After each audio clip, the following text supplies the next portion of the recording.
not goodbye. It's more like see you later. Give me some love, man. Dog. Love y'all, man. Yeah. Bye, guys. See y'all. See you guys soon, baby. Let's go. Bye, guys. Hags. He said hags. See you in July. Goodbye. Adios. It's not really goodbye. Really just see you later. If you're in the A, hit me. Bye. Bye-bye. Bye-bye. It's never the right time to say goodbye. But I know that we gotta go our separate ways. What's going on, good people? How we doing on this Saturday? You see it. It's going to be a long 4 weeks without any kind of new news from the New York Giants. At least not being able to see the players. But happy Saturday, everybody! Make sure you hit that like and subscribe button on the way in. Let me know if the visual's good. Let me know if the audio was good. Give me a thumbs up. Let me know if everything's good. Go ahead and get my background music going. I'm gonna do that. Tad bit. What's going on, people? I mean, Corinne Rock in the building. That dog friend is in the building. Menace King, what's going on? He says, yo. OKC Donald says, what's poppin', Big Dash? The Giants family reunion time. Yes, sir, it is. Shout out to everybody tuning in. Again, make sure you hit that like button on the way in. Let the algorithm know we in the building. Shout out to my man Ryan in the building. What's going on, Ryan? I'm good. Thank you, Dad, for letting me know that I'm good. OKC, thank you for letting me know that I'm good. What's going on with those what's going on with them Thunder, man? What's going on with them Thunder? What's going on, Phil? Put that back up there. Phil says, what up, Dash? Hope all is well today. Yeah, everything's good with me. Hopefully everything is good with you as well. Hopefully everything is good with everybody out there, man. Again, the New York Giants are on their hiatus. What are we going to do with ourselves, right? What are we going to do for the next 4 weeks? I'm going to be here. I plan to be here for the next 4 weeks. Are you guys going to be here for the next 4 weeks? That's the question. The Giants are going on their vacation before training camp. No vacation here. No vacation here. Shout out to everybody in the building. My man said, Ryan says, unfortunately, not much going on in the NFL. That's a fact. That's a fact. We still got talking points. We still got a lot of things to discuss. One thing I will say is this. I need to spread things out over the next 4 weeks. I want to talk about some camp battles. I do want to talk about some expectations for the season and stuff like that. But we got some things to talk about still, even though we won't be getting any fresh news. And speaking of news, happened earlier this week. Cam Scatterbo finally signed. Finally. I don't know what took so long, but he's finally signed, sealed, and delivered. So, all the entire draft class is signed right now. My man, home of the Fishborough. He says, what's good, Dash? What's going on, home? OKC said they're gonna handle their business tomorrow. He said, OKC, we're gonna handle that tomorrow, Dash. Thunder up. I don't know, man. You know what's crazy? After y'all won, what was that game? After y'all won game 2? No. After y'all won your third one, I was like, yeah, it's going 7. It's going 7. I didn't expect the blowout to be what it was the other night, but I knew it was going to go 7 games because they were going back home. Some guys got hot. Halliburton with the whole "is he hurt, is he not" type deal. It is what it is. Reggie Miller was in the crowd with the jersey on. There was a different type of energy. I can't wait to see this game tomorrow. I'm going to be tuned in for that for sure. For sure. Mr. What says, what's up? He says, what's up, bro, from New York? Shout out to New York. New York always in the building.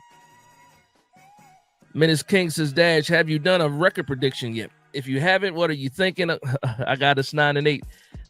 You know what's crazy? I did I did a schedule release, and I wanted to do a prediction, and I stopped like midway through. I stopped midway through because it was going to be something ridiculous. Right now, the way that I'm feeling, I feel like we can beat any team possible, which I know is not true, but that's just the way that I feel. So I have not done an official prediction show yet. Way too early for that. Let me get through training camp. Let me get through the preseason and see how these guys are looking when the pads are on. Then I'll be ready to say something then. But I will say this, though. I do have a range. I got 7 to 10 wins for the range. 7 is the floor.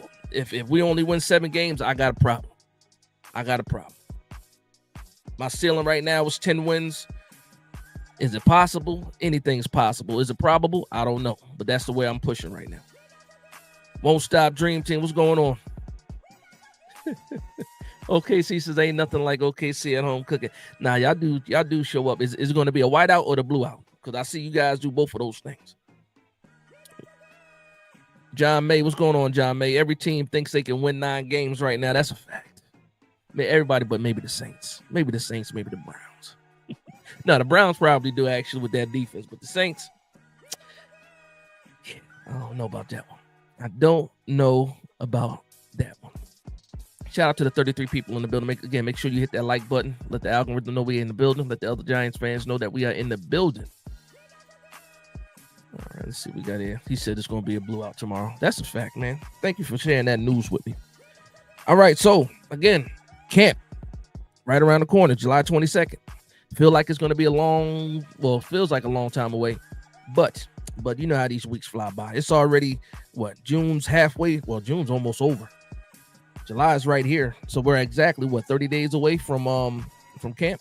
A little bit over 30 days away. So I'm excited about that, man. Let me know in the comment section who's going to these practices. Anybody going to training camp when they open it up? Is anybody going to training camp? Let me know. Menace King says, I think we play a lot of teams that are not or that are going to have big setback years. 49ers, Washington, Lions. I was looking at some of the Madden ratings. I don't know if it was real or not. I saw some Madden ratings, which, take that with a teaspoon. But I saw some Madden ratings. They had the 49ers in the 90s. They had the Commanders in the 70s. I think we had the lowest score in there, even lower than the Saints at like a 75 for overall. But I do want to talk about that. I'm glad you brought that up. I'm curious about the Lions. Washington is Washington. The 49ers, they just paid Purdy. We'll see what happens with that. But the Lions, man, I'm curious about the Lions. They lost both coordinators. What are they going to do? And I believe both the coordinators that took the place of the guys that left were internal. So they got promoted. I'm curious to see what happens with that. Offense and defense. What's it? The guy, the offensive coordinator was pretty much like a mastermind. He would draw up some crazy plays, but he had those guys going. 49ers in the 90s is crazy. Yeah, to me, it's crazy. It's crazy. They lost Debo. Guys coming back off of injuries. They was getting smoked last year, but I don't know, man. They sipping that Purdy. That's what they doing. Instead of dirty Sprite, it's Purdy Sprite. That's what they sipping in San Fran. Menace King says offense is going to take a huge step back. CMC off of injury. Same thing with Ayuk. Ayuk coming back off the knee. Yeah. You lose a little chemistry too. You lose a lot of I guess you lose the voice in the locker room too with Debo Samuels. He was big for that team. Who's going to be the guy to step up and be the vocal leader over there with Debo being gone? And it is what it is. So I want to talk to you guys, man. We're gonna do this. It's gonna be an interactive show. I do have some talking points we're gonna get to, but I got a lot of questions just to take the temperature in the room, man. You know how we do. We like to talk. This is family, so we're gonna talk today. Thinking about training camp, right? I'm thinking about some of the bigger battles that we have going on with the training camp. So I'm gonna give you guys 3 options right now. What do you think the bigger battle is? Is it going to be CB2? Is it going to be the right guard? Is it going to be tight end 2? I can actually probably take tight end 2 off of that. But what's your biggest concern? I'm gonna let you guys answer, and we're gonna feed off that. But what do you guys think? What's the biggest battle going on in this camp, man? Coming up, is it that? I got CB2. Who's going to be the right guard? And tight end 2. I'm a little bit biased when it comes to the tight ends. Menace King says maybe a hot take, but I don't see the 49ers winning more than 6 or 7 games. Hey, it is what it is. It is what it is. Menace King also says CB2 for sure. Deb says CB2. OKC says guard. That dog friend also says guard. So right now we tied 2-2. 2 people for the CB2, 2 people for guard. That dog friend says guard for me. I don't care about CB2. Think Banks takes it eventually. That's one of the biggest stories, coming into, I guess, training camp is it's a real battle between Flat and Banks. Shout out to the coaches for talking about it. And shout out to it was a lot of they cut mini camp short, 1 day short. We only got 2 days of mini camp.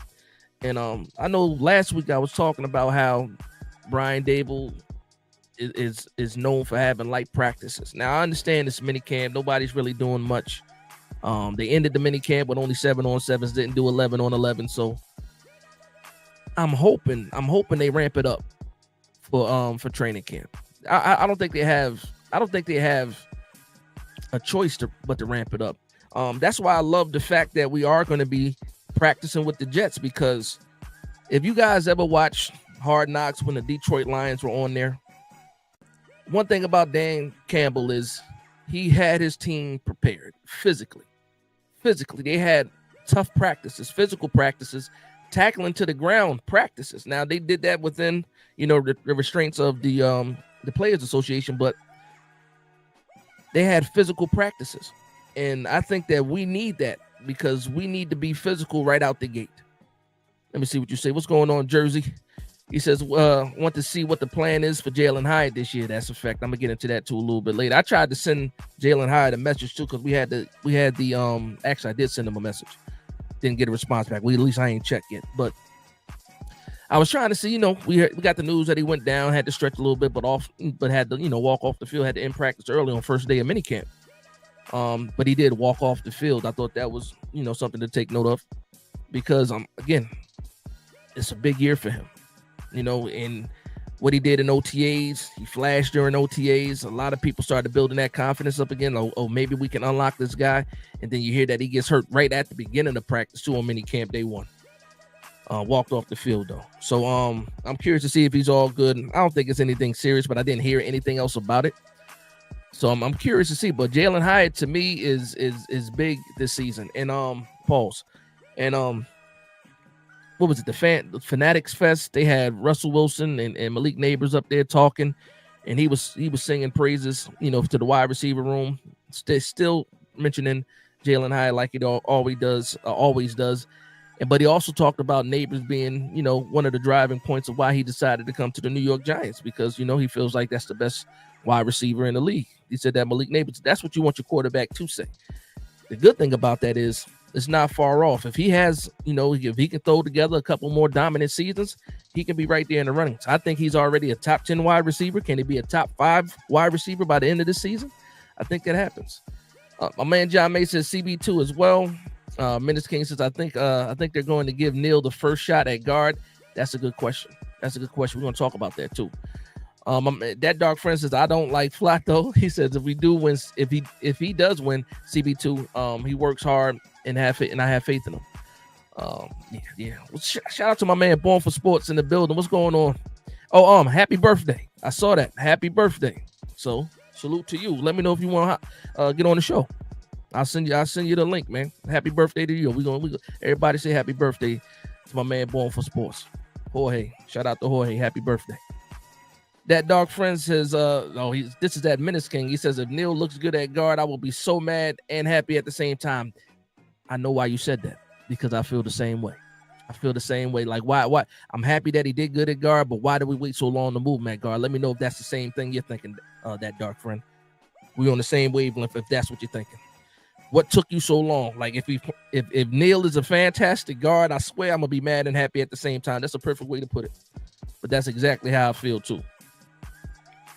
Menace King said, wouldn't we all? Yeah, it would be fantastic, but I'll be mad. That's a fact, because we've been screaming for that. Pause. John May says, we need to have a conversation about Malik's toe. I mean, I've been talking about it for a few weeks, man. I'll say this, though. When it comes to Malik's toe, I just think he's scared of surgery. A lot of people are, rightfully so. I just think he's scared of surgery. If it's been that, just think about it. If you had something that stops you from being able to do what you do best, wouldn't you want to get it fixed? Like, not just, throw a Band-Aid on to try to get it fixed. I think he might be scared of surgery. I think that's what it is. Because clearly it has not healed on its own, and it's been since college. So for me, and again, this is not a knock on Malik Neighbors. He might be scared of surgery. A lot of people are. OKC says, I don't know if Carter ain't started at defensive off top, he better be the starter at inside linebacker. Listen, I saw the comments that Bowen had. Not Bowen. What was it? Charlie Bullen. I saw the comments that Charlie Bullen had about right now they're going to start with two outside linebackers, right? So we saw that. We got teased with the NASCAR package or the pass rush package or whatever you want to call it. When we got all three of those guys hands in the dirt on the same play. I don't think, those are situational play calls for the defense. We're not going to see that on 1st and 10. You know what I mean? But he did say that Carter has not been in any other room except for the edge room so far. And like you just said, middle linebacker, you want to see him there too. I don't know, man. We'll see what happens. So I know something. There's going to be some time to adjust. We'll once the shoulder pads on, we'll probably have a better idea of how physical this team is going to be, especially this offensive line. Because the one thing about Carter coming in, Carter's not the biggest guy. He's not the heaviest. But he is quick, very quick. And you put him inside against a Aaron Stinney, then you got problems. You go up against that Philadelphia offensive line, it might look a little bit different. So I'm curious to see. We got some time to figure things out, but we got a little tease of that pass rush package on 3rd and long, maybe third and decent, I should say. But we'll see. Shout out to Luann. What's going on, Luann? Yankees put belt to. They whooped up on the Orioles tonight. I think it was 9-0, right, for Baltimore. They whooped up on them. So I know you probably was watching that Yankees game. Happy too. That dark friend, yeah, we're on the same wavelength when it comes to why would be happy and mad at the same time if Neil is fantastic at guard. It is what it is. My man Menace King says, I think the toe is an excuse for Dable to sit neighbors out of the practice to keep them fresh. I wish that was true. I wish that is true. I wish it was true. I don't know. I hope you're right. I hope it is a mirage or a facade, whatever. I hope so. Jay Latham, what's going on, Jay? He says, anybody seen Darius Alexander? Is his toe hurt too? We don't know. We still don't know what's the deal with Darius Alexander. Not a clue. We don't know. Not a clue at all what's going on. They keeping that under wraps, man. I wish I've been asking I've been asking other content creators. I've been asking beat writers. Nobody knows. Nobody knows. John May says, me too. I think it's chronic at this point. Yep. More of a matter of when or it gets aggravated. I think that too, because he can do all this resting and then you get into training camp and then he re-aggravates it. And then what? It's a setback. Like, and depending on what it is, really, how long would surgery keep him out if something happens, if he re-aggravates it? He should have got that done in January. As soon as the season was over, he should have got that surgery done. It is what it is. So shout out to my man TP Way in the building. Fantastic New York Giants content creator. I was just on one of his live streams the other day. Had a good time. Shout out to TP. If you're not following TP, make sure you go ahead and do that, man. Like, comment, subscribe for that man too. And also Born for Sports was in here too. I didn't give him the proper shout out, and my man Ryan Henderson too. I didn't give you guys a proper shout out the first time around. So make sure you guys are supporting all of the New York Giants content creators that are out there. It's one big family. At least that's how I feel about it. My man Brian, what's going on, Brian? It's been a while, man. He said, "What's going on, big? What's going on, Brian? How you been? Luann said it's about time for them Yankees, right? It's about time. They needed that, right? My man Black Freezy in the building. What's going on, Black Freezy? Another fantastic Giants content creator. Make sure you guys go hit that subscribe button for Black Freezy TV. What's going on, man? Luann says, I was at work when the Yankees were playing. Yanks should never lose to bet. Yeah, you're right. Jay Latham says, I think he needs a backiotomy. That's hilarious. For his toe. Something. Oh, you talk about Darius Alexander. I don't know. I don't know, man. I don't know. That's hilarious, though. A backiotomy. What's that? Friday? That's Friday, right? Yeah, that's Friday. I know what you meant, Luann. You said bad teams. I know what you meant. Shout out to my man Robbie in the building. Says, hey, Big Dash, how are you? I'm excited for training camp. I'm excited, too. How are you doing? I'm doing fantastic, Robbie. Let me know how you doing. I can't wait for the season to start, man. Again, high levels of hopium. I'll say that. High levels of hopium are happening for me right now when it comes to these New York Giants. I can't wait. Like, a lot of people are taking breaks right now because the Giants are taking breaks right now. I can't take a break, man. I eat, sleep, live Giants. That's what I do. Even when I'm working, I'm thinking about the New York Giants, writing down notes for the New York Giants. It is what it is. I can't take a break, man. It's too much. Now, that's not a knock on the people that do take breaks. Well deserved. There's a lot of people out there, life is different for other people. But for me, I'm here 24/7. Shout out to y'all. Menace King says the reason why I think it's not a big deal is because look how many other starters Dable is sitting. Andrew Thomas, Dex, Runyon, all which are most likely healthy, just trying to protect them. And that's what he said. That's exactly what he said. Now, when it comes to Andrew Thomas, we already know what it is. John Runyon he actually came back. John Runyon actually came back. He was involved a little bit, but they're monitoring him. Dex was in the individual drills, but he didn't do any kind of team stuff. They had clips of Dex running around doing this thing, but we ain't got clips of neighbors doing any individual drills at all.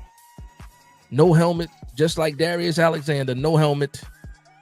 Walkthroughs. That's it. My man Born for Sports says, I appreciate it, bro. I'm gathering with the family, celebrating. Definitely would love to get on the show with you next time. Listen, that's fine, son. It's your birthday. Shout out to you. Hang out with your family. You know what it is. Family first. Family first, then the Giants. But happy birthday to you, man. Happy birthday. That's a fact. My man TP Way sending that happy birthday love out. That's what's up. TP says, did you see the Tyrone Tracy documentary style video the Giants put out? Yes, I did. I watched it last night. It was fantastic. I was already a big fan of Tyrone Tracy, man. Already a big fan. When we drafted him, I put out a video last year. At the time, probably one of my most successful videos that I put out for Tyrone Tracy. And I liked him even more after the documentary. And he put out his own documentary last year, kind of like his own clip of, draft night. Him and Nubin did one as well last year, if you can find that too. But I'm just a fan of Tyrone Tracy. I love the family that he came from. Got all brothers, grew up mother and father, you know what I mean? In sports since he was a kid. Strong faith in God. Again, he's one of those older guys that got drafted, dealt with some adversity. That was a fantastic documentary. So if anybody has not seen that Tyrone Tracy, it's on the Giants page too. If you have not seen that Tyrone Tracy documentary, I suggest you go ahead and go watch that and realize who we're rooting for. It's even better when guys, like when you're a good player and like I said, you're successful on the field. That's one thing. That's fantastic. We salute that. But when you're off the field and you can see the story of what this guy came from, yeah, it makes it even makes you want to root for him even more. I'll say that. Let me get back to where I was. Ghost Dog, what's going on, Ghost Dog? Said peace and salute, Big Dash. What's going on? Black Freezy, that's on Mama's. My name is Black Friday, and I am a New York Giants addict. That's a fact. We got a big circle, right? Just imagine us in a circle. We're having these talks, man. Literally on every weekend. You guys do it every day too. Shout out to the Shakedown crew over there. You guys out there working hard, putting out content every day. Salute to you. My man Ghost says salute to the chat as well. Luann says I like Tyrone too. Luann, every time you talk about Gabe Davis. Every time, Luann, you talk about Gabe Davis. Listen, he's been on multiple visits and he's left without getting a deal. He's recovering. He'll be around. He'll be one of those guys that when you cut it down to 53 or you get it, then you'll probably see some teams really sign him. Right now, they're not in a rush. He's hurting. And guess what? He can't, who knows what kind of shape he's in, if he's even ready to practice or anything like that. So, but you are on that Gabe Davis. And I know if the New York Giants do pick up Gabe Davis, you're going to be very, very happy. Very happy. Ghost Dog says Tyrone going to do big things. Pause. Yeah, no, I saw, and listen, man, that I'm gonna step to the side a little bit and just say something because it just made me think about it. Tyrone, was it the New York Giants fan base? Are like we're a little crazy. Sometimes we're good crazy. Sometimes we're bad crazy. I saw a picture where Tyrone Tracy, in the summer he works out with Saquon Barkley, and I saw the picture that they posted. It was him, Saquon Barkley, next to each other, practicing or working out. And in the comment section, it was bad. Like I can't stand Saquon for leaving the New York Giants either. I can't stand him for the situation either. But I do appreciate, because even when Tyrone Tracy was signed, was drafted last year, and Saquon had nothing to do with the team, Saquon called him and talked to him, told him about how great the fans were, told him, gave him the what's up, the heads up of what's going on in the New York, New Jersey area, and salute to Saquon for that. But this fan base, though, good Lord, they were doing awful things and saying awful things in that comment section. And that wasn't the only thing they were saying awful things in the comment section about. But you go ahead and check that post. I'm not going to bring it up anymore. If you know, you know. TP says, I agreed, almost had me tearing up saying how happy his pops was for him. Don't watch. It's a fantastic documentary. They did their thing. And it was pretty long, too. It was pulse. It's crazy. Like 20-something minutes, right? I think it was like 20-something minutes. Daniel, what's going on? Daniel said you got to be excited about Davis and Scatterbull. I'm excited about Scatterbull for real. I'm glad that he finally signed. I'm happy with that. Yeah. A lot of people saying they saw that Tracy documentary. Yep. Deb says I would love to see Carter stuff Barkley. It's gonna happen. I can't wait to play the Philadelphia Eagles. Listen, I'm getting a little bit off track, but when it comes to this schedule,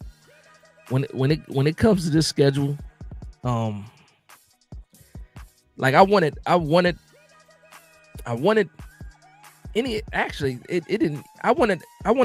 in the NFC East first. I wanted a rival in the NFC East. I wanted the Dallas Cowboys. I even wanted Philadelphia, but I knew opening week it probably wasn't going to happen. Probably wouldn't, it is what it is. They got Dallas. Fine. It works out the way it works out. But Washington was second on my list. And we got Washington week 1. I can't wait. It's going to, if what's on paper is true, this is going to be a competitive division in my opinion. And I can't wait for it. I don't want injuries for any of these teams when we play them. I don't want no types of excuses, because I think we're gonna beat a couple teams in this division for sure. And I don't want no excuses about this guy was hurt, that guy was hurt. I don't want to hear. They don't care about who was hurt when teams beat us. Andrew Thomas missing all these games, Dexter Lawrence missing all these games. Nobody cares when we lose games. We just suck if we lose games. Nobody cares. I'm not going to care either. But I'm hoping that these teams stay healthy when we play them for sure. For sure. Amir D says, you heard OBJ said he working on going back to the G-Men. I did not hear that. When did that news happen? Was that something that happened today? Listen, man, when it comes to OBJ, I'm nostalgic with it. I still got him up here. You see him. Well, what is it?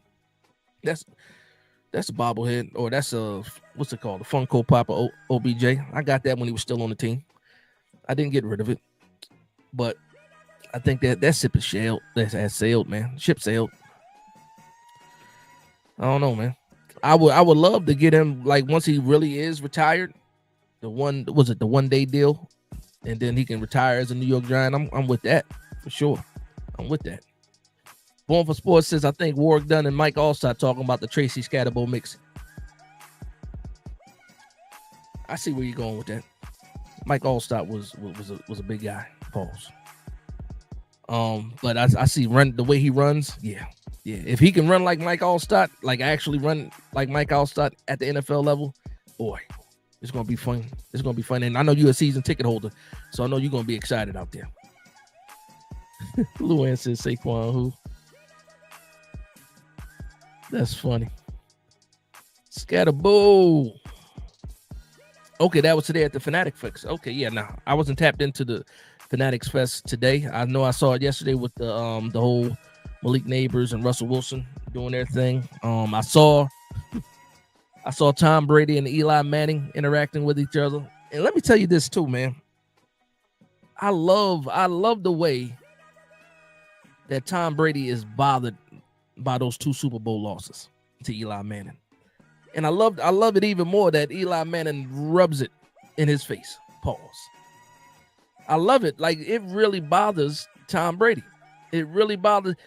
Like, when you really think about it, they could have had a perfect season in 2007. They could have had a perfect season, and we ruined that for them. Going into that Super Bowl, nobody gave us a chance. It was like, okay, the game was just a consolation.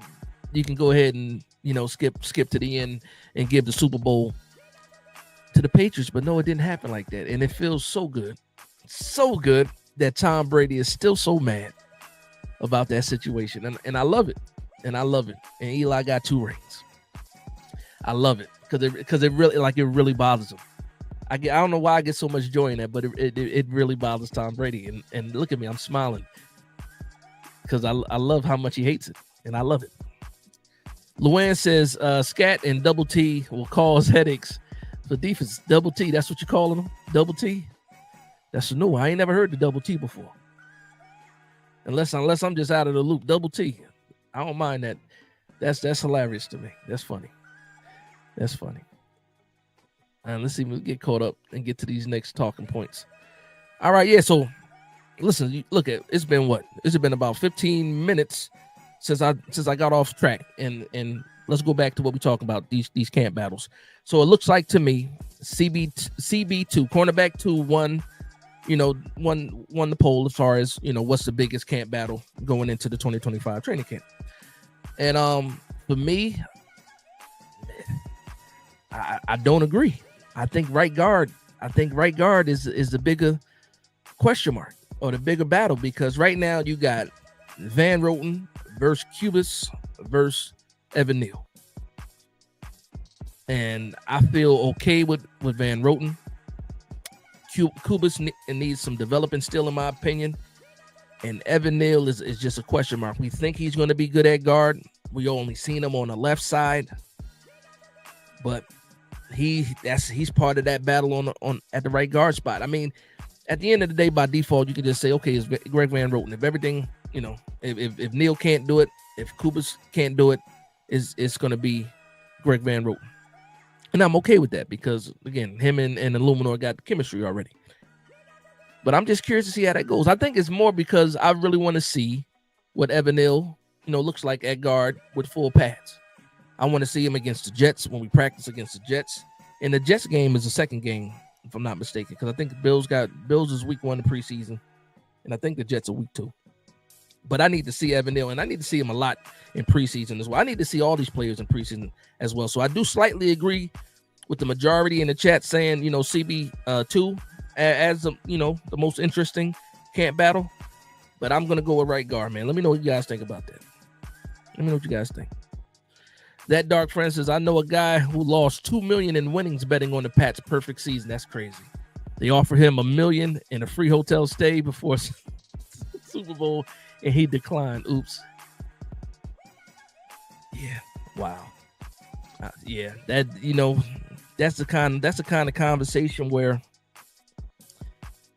for like even now, his family, when he sits at the table and he had that offer of $1 million, and he just said, you know what, I'm just gonna let it ride. And he got nothing. That hurts, but I understand. Nobody thought the Giants had a chance, except for the Giants, especially Michael Strahan. He believed. James Worthy, what's going on, James? Is amen. Until that O-line is able to handle Jalen Carter, we are in trouble. Going to be trouble. And outside of the right guard, again, I'll talk about the offensive line a little bit. We can do that. We got some time, right? We got some time. We ain't going nowhere. JMS. Shout out to my man Charlie from Maine. He calls him JMS instead of JMS. He calls him JMS. If you don't know Charlie has nicknames for all the players. Charlie is probably one of the most negative Giants fans, but he is hilarious, and he is a staple in the community. So shout out to Charlie. I don't know if Charlie's listening. He might be asleep. But JMS is probably, because again, at right guard, at the end of the day, we can throw Greg Van Roten in there and fine. JMS is the most important piece of this offensive line, in my opinion, right now. For the people that have been following me for years, you guys know how I felt about JMS. Loved him coming out of college, best center in the draft, things that I was saying. Other people were saying it as well. A lot of the big sports channels out there and analysts out there were saying the same thing. He gets to the Giants and has not lived up to what he was in college. He can't blame it on age because he was an older draft pick. He has to get stronger. I thought with the wrestling background, he will play with better leverage, but he got to get stronger, man. He got to get stronger. That's one of those cases where, he can get to places sometimes, more often than not, but he just got to have better playing strength. And it could be the neck issue, it could be the shoulder issue, from the failed tush push attempt. But JMS, to me, man, that's where it's at. That's where this discussion starts when it comes to this offensive line. If you can get him to take a step up, yeah. Luann says, I'm worried about the jet practice. We don't need injuries. Now, there's always a risk of injuries, right? And like I said, if you haven't got a chance to say, I don't know which episode it was, but the way Dan Campbell said it for the Detroit Lions, he was telling his players to trust him. I know, he knows it's the summertime. He knows that is hard. He knows that he's asking a lot. Really not, though. They get paid to be, to play in a physical sport. But it's about preparation for the season. You know what I mean? And at the end of the day, you need that physicality in these practices. Now, when we're playing against each other, ourselves, I should say, first team defense, first team offense, yes, you can be physical, but it gets to a certain level. When you get a chance to play against somebody else, another team, it's a little bit more. It's a little more edge to that, and I need that. I need that for these guys. The first 4 games of the season are no joke at all, and if anybody needs this practice, it's the offensive line, hands down. But I understand what you mean. Minute says, yo, you see the Madden beta ratings got us at a 70. I talked about that a little bit earlier. We got the lowest overall score. Even the Saints are higher than us. But did you see the Commanders? The Commanders were at 78, which surprised me too. That's crazy. But it is what it is. Deb says brutal here in Connecticut. He says area for the Pats fans, New Haven area Giants fans. Okay, so Hartford is for the Pats, New Haven are for the Giants. Makes sense. That win was the sweetest ever, I bet. Walk around the office or wherever you was at the time. Yeah, trust me, I was happy. I was so happy. And it's funny too that first Super Bowl, one of the doctors that I worked for at the time, he actually went to that Super Bowl. It was in Arizona. They had just opened up that dome, if I'm not mistaken, and he brought me back to it was a disc drive of the Super Bowl. I was like, man, I watched the Super Bowl. I'm a fan. He knew I was a Giants fan. He couldn't wait to see how my reaction was, but he was at the game, so he said it was a fantastic game and all that. He paid a grip of money to get for those tickets though, because he sat up there in the front too. That dark friend says, I was annoyed that the number 2, number 4 center went drafted, and we still have JMS, who I just don't have faith in at all. How did you feel prior to him playing? That's what I'll ask you. How did you feel before we actually saw him playing it? Because again, out of college, he was solid, man. He was solid out of college, very solid. I'm surprised at what we've been seeing. It's been the musical chairs of guys next to him too. I will say that. And then the interior is it's so important, the most important. But I'm hoping with the continuity now, this line is pretty much going to be the same, depending on what happens at right guard. But even so, everything else is going to be the same as last year. So I'm hoping that helps. Hoping the offensive line chemistry helps. Danny Boy, what's going on, Danny Boy? He says, I'm more worried about our defensive line. I'm not sure we can stop the run after the pass rush. Question mark, right? Question mark for that. What Joe Shane did was he he addressed on paper. He addressed the run defense. And I'm the same as you. What does it matter? What does the pass rush matter when it's 3rd and 2, 3rd and 1? Pass rush doesn't matter then. We got to be able to stop the run on 1st and 2nd down. Absolutely. So I agree with that. And I will say this: it's a question mark because we haven't seen these guys play for the Giants yet. But a couple of those pickups, especially those guys from the Jaguars, the guy from Seattle, Ledbetter, and Robert Harrison. Oh, is it Robertson Harris? I finally got his name right. Those guys are strong against the running, and of course, Darius Alexander, once healthy, they addressed it. Chauncey Golson's another guy. Of course, Dexter Lawrence. But I think there's a good enough rotation where you should be able to stop the run this year. That's what I'm hoping for. But yeah, I get what you're saying though. He said F the pass rush. he got right to it. I don't even care about the pass. Pass rush matters, but it doesn't matter if it's 3rd and 1, 3rd and 2, 3rd and 3 in certain occasions. Salute to you, Danny boy. That Dark Francis, I like when the Giants are low in Madden because it gives me more of a challenge, though I also hate it because it means they haven't been doing well. Now, I'll say this. I skipped the last Madden. I didn't even buy the game. Prior to that, I was cooking. I was cooking all those. I don't play with any other team but the Giants. A lot of people do that. I can't do that. That's how much of a fanatic that I am, that I can't even play with a different team on Madden. Can't do it. Won't do it. Don't even think about doing it. I just had to deal with it. But I'm definitely getting the game this year. I'm coming back this year. I'm going to play this year. Yeah, I absolutely am. I absolutely am. My game handle is the same as my name too, so I'll be out there. Let me know. And then it's funny too because every time, you know how you play. Now, I don't know how many people in here play Madden. But if you play Madden, and it's a slim chance that you get another Giants team. So it's like the Giants versus the Giants. And people automatically quit. Like, I don't want to play against the same team. No, I want to see if you can play with the Giants better than I can. Because I'm coming for blood. That's how I am. I couldn't wait to see another Giants fan playing with the Giants. Because let's be honest. Let's be honest. Well, I don't know how honest this is.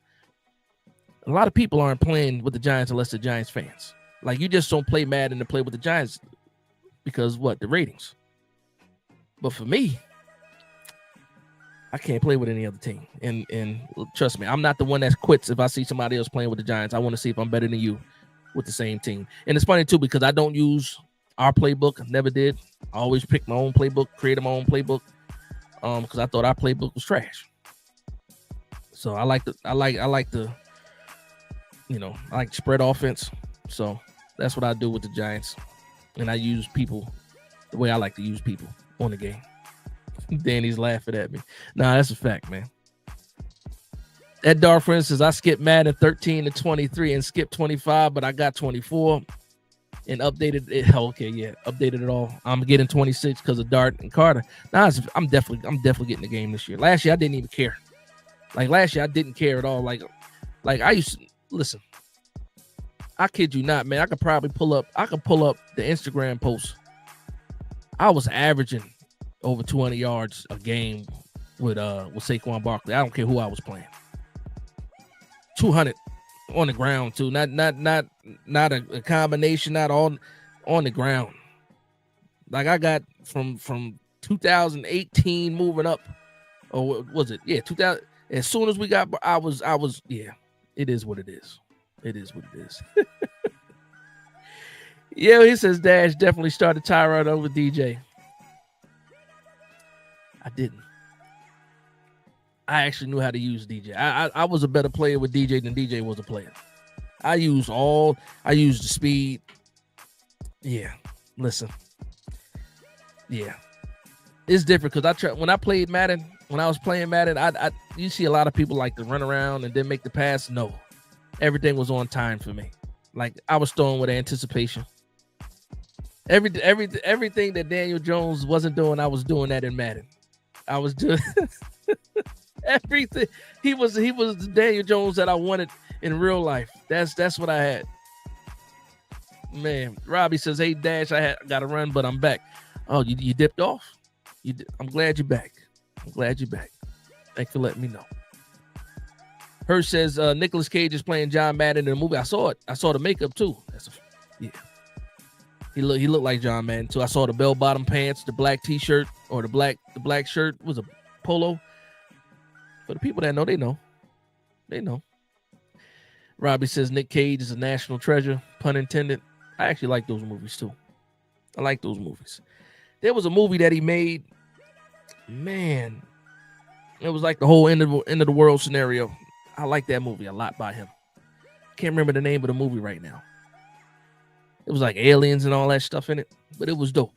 But the aliens looked like angels. Actually, it was. I'm getting sidetracked. Let's get back to business. That's funny. That Dark Prince is Big Dad's brain and DJ's body money. Listen, I was cooking with Daniel Jones. I got a picture. We won the Super Bowl and all that. Like, yeah, it's crazy. It's crazy. And I was doing that. Like, I got all boys. I don't have multiple PlayStations. I used to get up in the morning at like 6 a.m. and play until my youngest son woke up, because as soon as he woke up, I was getting off the game. Because he would just be like, Dad, can I play? Dad, can I play? Dad. I used to get up early in the morning, get all my games in. And again, I was on the West Coast, so it was cool because I play a lot of people from the East Coast. So it was later for them. So it was what it was, man. But again, I gave it all up last year. I didn't play no Madden. It hurt a little bit at the beginning, pause. But I was like, yeah, I don't miss it. Now with Russ, Tyrone Tracy, we got Scatterboo now, and then Neighbors. And listen, just think about that. I didn't play Madden even though we had Neighbors. That's how much I was off it. But it is what it is. I seen Arcadian. That's not what I'm talking about. I did see Arcadian. Now this was a few years back. A few years back, he played. He was like, man, I wish you gonna make me Google it, man. But it was dope, man. It was dope. It kind of had like a National Treasures vibe, but it was like the end of the world. And yeah, the people was panicking and all that other stuff, and then the freaking alien/angel showed up. Yeah, and his son had something to do with it. And then at the end, well, I don't want to ruin it because people might want to watch it. But it was fantastic. It was fantastic. Robbie says, back in 93 when I was in Korea, I used to play Madden 92. Madden is old, man, when I think about it. Madden is old. Not as old as me, but Madden is old. We've been playing Madden for a long time. I remember when Madden was on the cover. Before they started putting players on the cover, it was Madden on the cover. Yeah, it is what it is. That Dark Friend said, oh my God, I know that movie Dash. I can't think of it either. Yo, man, yeah, it was good. I can't remember the name of it. I seen it a few times. Robbie says truth. Nah, but Arcadian was good. I saw Arcadian. But that was a good movie too. I like that. I'm gonna get to my next talking point because look, we went crazy. I want to talk about the wide receivers, right? And everybody keeps talking about the UDFAs and how big of an impact. Even Brian Dable talks about the UDFA wide receivers. But to me, maybe one of them makes the team. Maybe only one of them makes the team. We keep hearing about Dalen Cambry. We keep hearing about Bo Collins. We keep hearing about Juice Wells. How many wide receivers do you think the New York Giants are going to keep? I got us keeping 6, maybe 7. And if that 7th guy might be because of Smith-Marset, the returner. But when you look at the top 4, most likely, it's, he said, who is this kid? Most likely you got, of course, Neighbors, Slayton, Wandell, and Hyatt. That's 4 spots right there. Smith-Marset is your returner, designated returner, special team guy. And then after that, it's either 2 or 1 spot, 1 or 2 spots. And you got about 4 names for those 1 or 2 spots. You got Bryce Ford Wheaton. You got Juice Wells. You got Bo Collins. You got Dylan Cambry. Who's the other guy? You got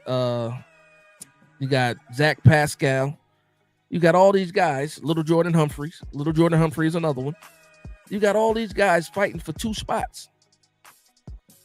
Black Freezy says 6 wide receivers. They like Cambry. A lot of people like Cambry right now. He's a special teams guy too, so that's cool with me. Because once you're the fifth, sixth, seventh wide receiver, you're not really getting snaps. You're not really getting snaps with the offense. Like Jalen Hyatt was fourth on the depth chart, and he barely got snaps. So imagine. Danny Boy says he the white boy making noise. Yeah, that's who he is. That's exactly who he is. You know what I mean? That's exactly what he is. He is making noise too. Luann says Wheaton I like. He needs to play. So when it comes to Wheaton, when we first got him, you looked at his numbers from the combine, right? 4.240 or 4.340. What's he for? 4.33? He ran like a 4.33 40. But when you watch his games at West Virginia, you didn't see 4.3 on the field. So you're like, wow, he got these numbers: 6'3", 220 pounds, ran a 4.3 40. But for the New York Giants, he's a gunner. You know, he's out here, you know, blocking kicks and returning, batted balls and stuff like that. Pause. But I don't know what's going to happen for him. And I haven't heard his name mentioned at all in OTAs. He's out there, though, because I've seen the pictures. He is out there. But all you hear about is Cambry, Bo Collins, Jalen Hyatt. You barely hear anything about Wan'Dale Robinson. Have you heard? Let me know. Anybody heard from Wan'Dale Robinson? Outside of, when they're walking on and off the field? Great day for a good day. Wan'Dale. Yeah, we did sign. We re-signed Lil Jordan Humphries. We brought him back. We cut him and brought him right back. I think he was gone for like a day and a half before we brought him back. Tyrone says, great point. That's what preseason is for. Competition will reveal itself. I understand that, but again, we already know who the top four are going to be, barring an injury. Smith-Marset, by default, that's your returner. 4 guys fighting for either 1 or 2 spots. Again, we're keeping 3 quarterbacks this year. We normally keep 2 quarterbacks. We're keeping 3 quarterbacks this year so that you're taking away from somewhere. A lot of people looking at the tight end room like, are we keeping 3 or 4 tight ends? Like something got to, you got to make room for somebody. So for me, it's like, okay, the wide receiver room, it might be 6 instead of 7. And if that's the case, you got 4 guys fighting for 1 spot. And the bad thing about it, well, the good thing, because this is a good problem, when we get to the cuts, we're going to be letting go of some players that we really like. And when's the last time that happened? Year after year after year, what have we been doing? As soon as they cut down to 53, we're looking at other teams' releases to see if we can find a diamond in the rough, or what do you say, another man's trash is one man's trash is another man's treasure. That's what we've been doing for years, waiting to see who got cut to see if we can pick them up and replace the guys that made our team. We're not doing that this year. We're actually going to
Shout out to the people that made fun of me, said I didn't pay my bill.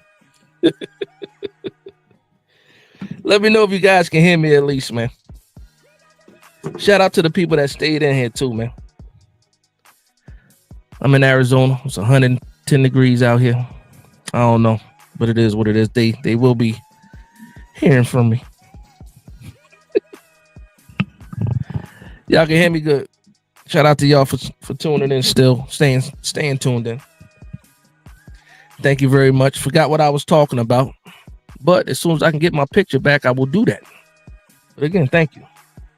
Somebody let me know where we were because I forgot. But I'm trying to find who. My wife told me somebody was making fun of me, said I ain't paying my bill. So let me find out who that person is.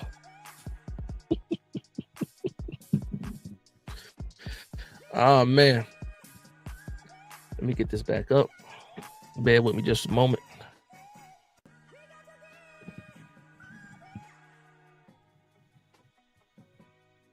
Wide receivers, yes.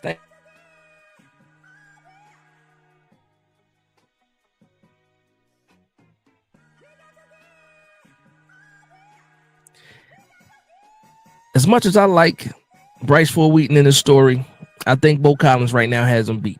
Dalen Cambry is the hot name right now. Also gives you special teams play as well. So he's got a leg up. Little Jordan Humphreys, I don't think makes the team. Zach Pascal, I don't think makes the team.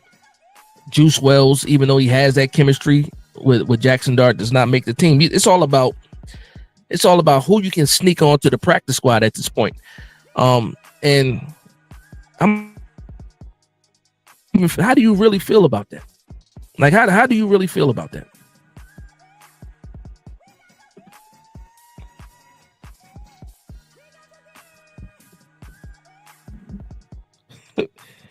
Sadash can take a handful of Cardinal fans. No, I'm not dealing with no Cardinal fans. Give me just a moment, because I think we back.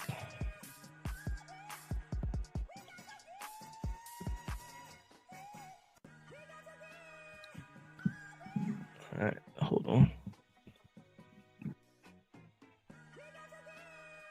Bear with me.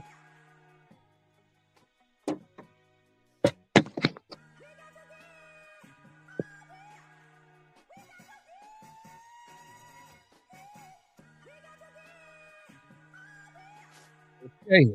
All right, I'm back. I'm back. That's out to the people. Make sure you hit that like and subscribe button. I appreciate y'all for hanging in there too, man. Yeah. I'm getting all my signals from my security system, everything's back up. I take Amari Cooper. You take Amari Cooper? I don't know. Let's see what's going on here. Get my comments right. Karen says he'll take Amari Cooper. Again, and I see what Money Mike said. Let me get the Money Mike thing real quick. He says, I'm surprised Keenan Allen and Amari Cooper are still out there. I'm not surprised. I'm not surprised because, again, when you got guys that have a certain dollar amount tied to their name, what are you trying to do? Again, you want to get these guys when they're desperate. Like if we get through training camp and Keenan Allen hasn't signed, Amari Cooper hasn't signed with anybody, that price tag is significantly lower. So I understand. And then also some of these guys at their age, they don't want to deal with training camp either. If you can sit down and relax and don't have to go through training camp and you get picked up week one, and that's another thing too, how the contracts work with guaranteed money. If you're on a team as a veteran, if you're on a team in week one, you get a certain amount of guaranteed money. If you get signed on week two and moving forward, then they can play with your money a little bit. That's not cool, but it is what it is. Shout out to my man, the undisputed heavyweight champ is in the building. He says, "Woo, Fire Dable now, woo now." Champ been on this for a while. Pause. He doesn't like Dable. Listen, I hated Dable too. I wanted to fire Dable too. If you saw me in January, I'm different from the guy that I am right now. My man Champ standing on business.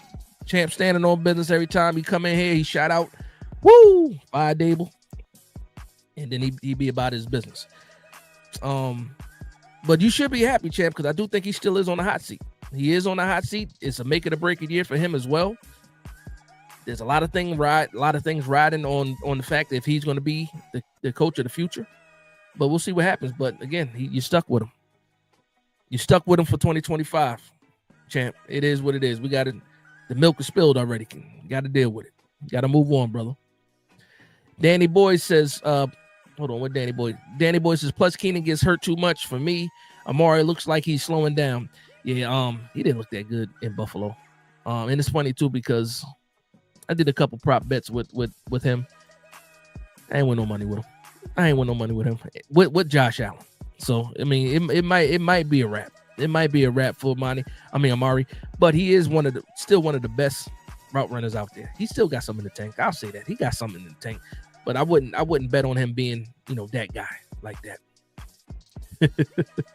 Champ says, "Woo! Shout out to Big Dash and his success. Woo! There you go, man. You use that energy for good, man. Use that energy for good, man." Luann says, "No reason to fire Dable. I like him a lot." He says, "Leave him alone. Let him coach." You're gonna get that. You still have some people that want to, say what they want to say. They got the right to feel that they feel the way that they feel, Luann. So we got you. We know you love Dable. And some other players, you got other people that are still ready to, toss them in the huzz. Money Mike says Dart needs to play the whole second half of every preseason game since he's not starting. I agree with you 100%. I agree with you 100%.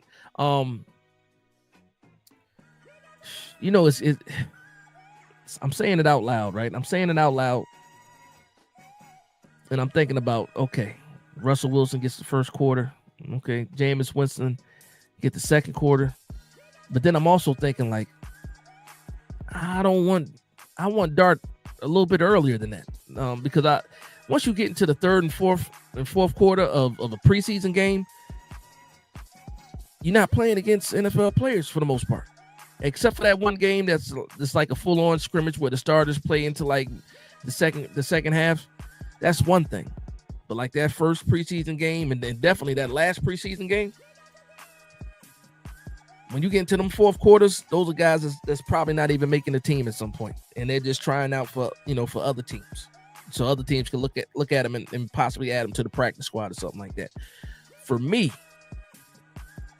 because you know what they're gonna do, because they've done this 2 years in a row. Whatever teams we practice against, like the joint practices. When we get into those preseason games, we rarely see the starters. Rarely see the starters. That's why this year it's only the one joint practice with the Jets. But I would love to see Dart in like the second quarter against guys that have a chance of making the team. That second half stuff, I don't know if we can get a real good idea of what he is really. I mean, it's preseason at the end of the day anyway. But it is what it is. My man Danny Boy says Dave's not going anywhere until we see Dart. I do agree with that. I do agree with that. I do. He said it falls on their relationship. Well, we saw how happy Brian Dable was when we picked Jackson Dart. He got to be right. At the end of the day, he got to be right. But that's the same reason why a lot of people are wanting to see him on the field so fast. That's I don't want to see Jackson Dart this year. And I'm not saying that because I think Jackson Dart stinks. I'm saying if we see Jackson Dart on the field, that means the team is terrible. That's what that means. And I care more about the team than I do Jackson Dart right now. Well, I'm always going to care about the team more than an individual player anyway. But I know what it means if we see Jackson Dart. If we see Jackson Dart, that means Russell Wilson was horrible and the team was losing. I don't want to do that. There's a perfect time to get Jackson Dart in the game. Like, in the play. That's after the bye week. Like, if we're out of contention, like, was it week 14? I mean, week 13? I think it's week 13 we got the bye week, right? It's like 4 games left after the bye week. If we're not in contention and we're out of it by that time, then yeah, go ahead and throw Jackson Dart in there for the final 4 games. This is not, to me, it's not an Eli Manning situation. A lot of people want to draw all these comparisons. I saw, you know what? A little bit of a rant. I'm gonna do a little bit of a rant. I saw a picture on Twitter, a post on Twitter, and they drew this idea together. They said, okay, you had an Ole Miss quarterback and an LSU wide receiver. Talking about Eli Manning and Odell Beckham. And then now you got an Ole Miss quarterback and Jackson Dart and an LSU wide receiver and Malik Neighbors. And I'm like, that's cool, right? That's cool. But when you go back to that first duo of Eli Manning and Odell Beckham, you got no wins when they were together. Like, you had an Ole Miss quarterback thrown to an LSU wide receiver, but we wasn't winning games then. If you want to draw a connection, show me Eli to the Knicks, Eli to Victor Cruz, Eli to Amani Toomer. Then we talking. I understand where people are going, like the high hopes that they would. I understand that. But come on, man. We got to be realistic sometimes. Luann said, I'm tired of changing coaches. Dable will get us to a Super Bowl. I truly believe it. I hope so.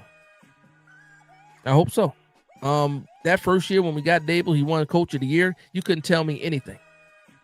You could not tell me a thing. Even after the 2023 season, where it was bad, you still couldn't tell me anything going into 2024. And then 2024 happened, and I'm like, whoa, wait a minute. Wait a minute. Well, what's really going on here?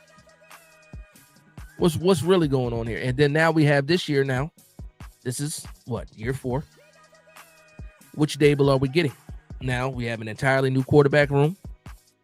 And you can see how happy Brian Dable was now that he has a quarterback. We saw what type of coaching he was doing when he first got here, especially when it came to the play calling. It wasn't him at the time. It was Mike Kafka, but the way they were scheming things up, it was very simplistic. Heavy Saquon Barkley. Daniel Jones using his legs a lot, when things break down and design runs and stuff like that, but you can't survive like that. And now he actually has, a quality quarterback, good, consistent quarterback, I should say. And then he got a protege that he handpicked in Jackson Dart. So he got to, listen, it's put up or shut up time. There's no excuses. You have a competent quarterback with Russell Wilson right now. Win games with him. I saw you win games with Tommy DeVito. I saw you win games with Tyrod Taylor. You won games with Daniel Jones. You should be able to win games with Russell Wilson. So I do think, like, for me, if I'm betting on it, I think he gets to his 5th year of his contract, and then we'll take it from there after that. If he's successful this year, fantastic.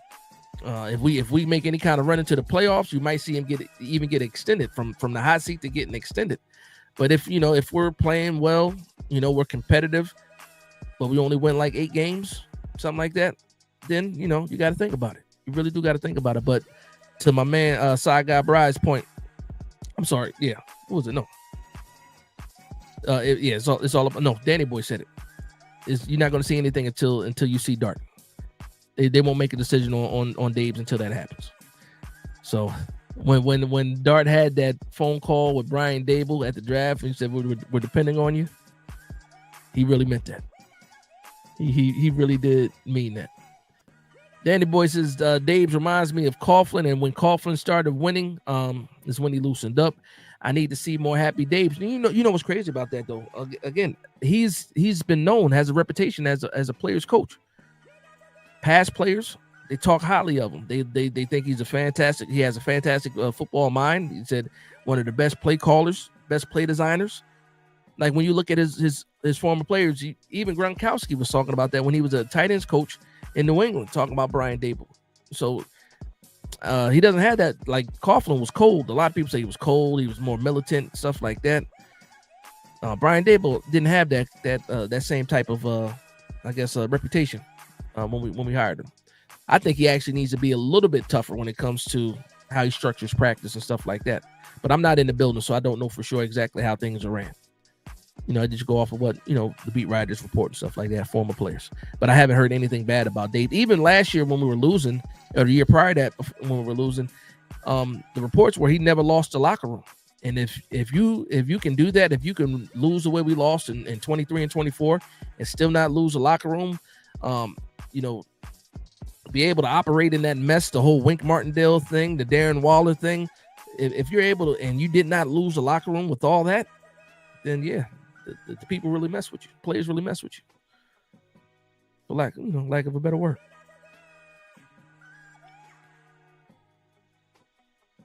Ryan says must be doing something right if he hasn't lost the locker room. That's a fact. That's a fact. Like even last year, right? When it looked bad, you had wide receivers running around open. We remember the flea flicker play. I mean, that's just one example. You got Wan'Dale Robinson with his hands on his head because he was so wide open, pause, and the ball didn't get there. It is what it is, man. I mean, for instance, Coughlin was on the hot seat. That's why he changed his approach. True, and we won a Super Bowl. If I'm not mistaken, we won a Super Bowl the same year he changed his style. If I'm not mistaken, remember that year too, because speaking of veterans not showing up and stuff like that, Michael Strahan missed that whole. If I'm not mistaken, he missed the whole training camp. All the preseason, he got there like the last week. If I'm not mistaken, we talking almost 20 years ago. Strahan was like, I'm not coming to training camp. I've been doing this for 15 years. And he showed up, he was fine. Danny Boy says, I just remember him tossing the tablet and DJ. It was funny. It was funny. Strahan told him to chill. Nah, that's a fact. Yeah. He wasn't coming in there. He was like, hey, and he was getting fined. He was losing money for missing training camps. And then he ain't care. He ain't care. He came in, he was in great shape though when he got there. He wasn't in football shape, but he was in great shape. So because when he finally got there, he was a little bit slow in the beginning of that season. And then he got his legs around week 4, if I'm not mistaken. But yeah, because he was in good shape, but he wasn't in game shape. Jeb says, how could you throw complex plays out there with DJ, Locke, and DeVito? Yeah, so this year you're operating with the whole field. The whole field is available this year with Russell Wilson. Even with an older Russell Wilson, and a lot of people complaining that he's, almost gone or done. You still got to respect the whole field when Russell Wilson's out there. The whole field, he can challenge every part of the field when he's out there. And that's something that we could not do since Dable has been here. Since Eli left and since Dable got here, we have not been able to do that. It is what it is, though. I do want to say this, though, just a side note, man. The internet cut out, right? The internet cut out. I was gone, right? You guys couldn't see me. I actually plugged in my phone really quickly to talk to you guys. But shout out to the people that stayed in here, man. I really shout out, because I don't know how many channels that can happen to, and then all of a sudden everybody's gone. Like, forget it, I'm out of here. I want to say I love y'all. Much respect to y'all for doing that. And again, y'all really rock with me. Y'all showed me that y'all really rock with me. Same way I rock with y'all, and I appreciate that, man. I really do appreciate that. Shout out to everybody that's in here. Again, hit that like button. Let the algorithm know that we back, like we never left. Okay, so I do have one final talking point I want to get into. Pause. Actually, a couple more talking points. I had to grab my notebook because we got off track.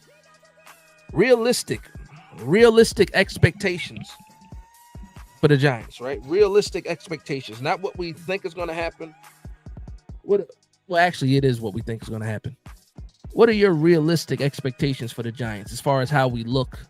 Not necessarily record or wins.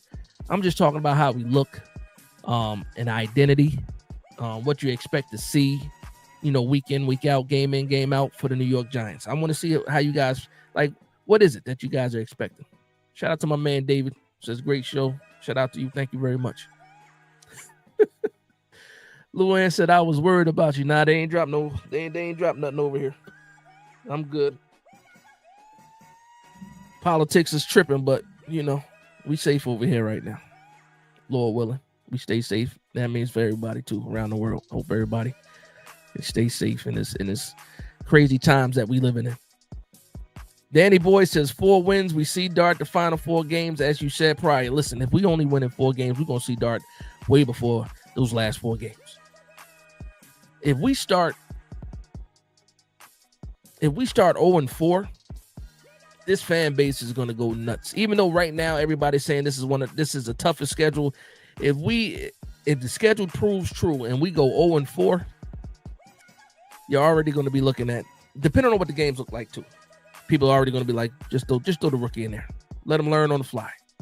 Give him the Peyton Manning treatment.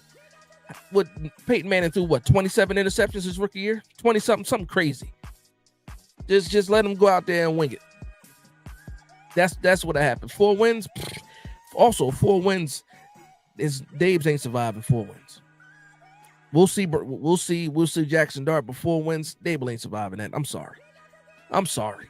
Somebody tell me. You think he can survive that? I don't know. I don't think so. My man Sean Jackson in the building, he says, "What's up, Big Dash? Hot on the East Coast, but how hot is Arizona?" For you, says, "I don't want to see Dart for 2025 unless our Giants are actually blowing out teams." Shane wants a fast team start. Now that's a fact. Listen, I don't know. Listen, I talked to my mom. My mom's still in Jersey, right?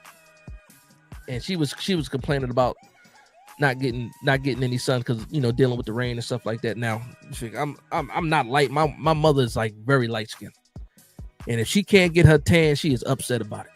Like upset about it. So she just was complaining about all the I guess the cloudy days that were going on in the East Coast. Well, I should say in Jersey, and she can't get any sun. But for me,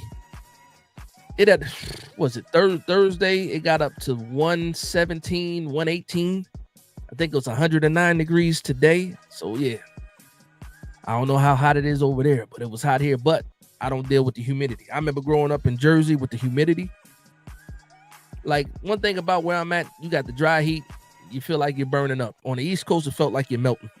That's the biggest way. That's the best way that I can explain it with the heat. In Jersey, the summers in New Jersey, I felt like I was melting. It was like instant sweat as soon as you go outside. On the West Coast and in this desert, it's you're burning. Like your skin, you don't even get a chance to sweat. Your skin just start burning. That's the difference. That's the difference. I'll put it this way. Last night, I don't know what I went outside to, some trash, right? It was like 96 degrees. It was 96 degrees at like 10:30, 11 o'clock. And to me, 96 at night now feels like it's cool. Put it that way. Yeah, 117 is crazy. You ain't got to deal with none of that over there. I know that. Danny Boy. Shout out to Danny Boy. Shout out to my man Tyrone Hall with the $2 super chat. Says true fan. Thank you very much. You guys are true fans too. You guys stuck in here with me, even though I was gone. Y'all kept it going. I saw y'all in the comments. A couple people had jokes. I still haven't found that comment yet. I'm gonna blow it up as soon as I see it. Actually, I forgot about it. I'm gonna see if I can find that comment. Somebody told me I ain't pay my bill. I want to see that. I want to see who said that. Actually, I'm not gonna waste my time to do that. But yeah, I want to know about these expectations, man. For me, I think we should have an identity. The identity should be on defense. I want a top 10 defense for sure. I think that's something that's very, very feasible. I would love a top 5 defense at the end of the year. I don't think that's impossible. I think there's a chance that we can do that depending on how the offense is playing as well. But man, I got high expectations for this defense. I think the identity is going to be New York defense again. But also when it comes to the offense, despite Malik Neighbors being here, you got Tyrone Tracy, you got Cam Scatterbo. It's going to be an aggressive style of football. We got to be able to run the ball. I got expectations for 2,000-yard runners. They're like, Dad, you crazy. I want 2,000. I want Earth, Wind, and Fire without the fire. Just give me Earth and Wind, and then I don't think that Devin Singletary is fire. But if he can be fired, then fantastic. But we got to be able to run the ball, and Brian Dable got to be able to stick to the run. I don't know how many times last year I was so mad because he would not stick to the run. Tyrone Tracy would be going off, and then they just get away from the run. Now, a lot of times we were playing from behind, so we couldn't run the ball. But in the first half, there was plenty of times like, what are you doing? What are you doing? And I understand you're trying to win games and trying your best to win games, but when something's working, you stick with it. Danny Boy says, remind me again, we have the Commanders game 1, Cowgirls game 2. We need to get both of those games. Listen, and I said this in the stream before. Danny, if we start this season 2-0 and we beat the Commanders and we beat the Cowboys, the guy that you're looking at right now, I'm gonna be a different man. I'm gonna be unbearable to anybody that's not a New York Giants fan. I'm gonna plant my flag, and then you figure if we start off like that, if we start off like that, if we beat the Commanders and we beat the Cowboys, that following week we got the well, hold on. Is it the Chargers and Chiefs, or then the Chiefs or the Chargers? I gotta look that up. Who's first? Who's week 3? Is it the Chiefs and the Chargers, or the Chargers and the Chiefs? I can't remember right now. But I listen. If we beat the Commanders and the Cowboys back to back, that not only are we 2-0, we're also going to be leading the division, because we're going to be leading the division. But my confidence level is Chiefs and Chargers. Thank you, Danny. That third week for the Chiefs, that's a home game, Monday night, if I'm not mistaken. That's the home opener too, right? If we are 2-0, going into the Chiefs, I think that's Monday Night Football, week 3. I think it's Monday night, because the Chiefs game is a Monday night game. I know it's a night game, I know it's prime time. MetLife is going to be on fire. MetLife is going to be on fire that game for Monday Night Football. If the New York Giants are 2-0, Neighbors is going off, Russ is going off, Tracy Scatterbo doing a thing. Carter and Dex already got 4 or 5 sacks already for the season going into after 2 games. Like, can you imagine that type of energy in MetLife for the home opener against the Chiefs? And you know what's crazy? I looked at those ticket prices for the Chiefs. Whew. At the end of the day, we're still the Giants at the end of the day, but y'all see those prices for the Chiefs game? I don't know. Listen, shout out to my man Born for Sports. I know he's a season ticket holder. I don't know who else in here is a season ticket holder. Y'all let me know. But man, Daddy, don't rain on my parade yet. He said I'll be happy with 2-2. We ain't even that 2-2 right now. We're 2-0 going into week 3. I'm setting the scene. 2-0. Home opener. We just beat the Commanders at their place. We just beat Dallas for the first time in a long time in Dallas, or just in general.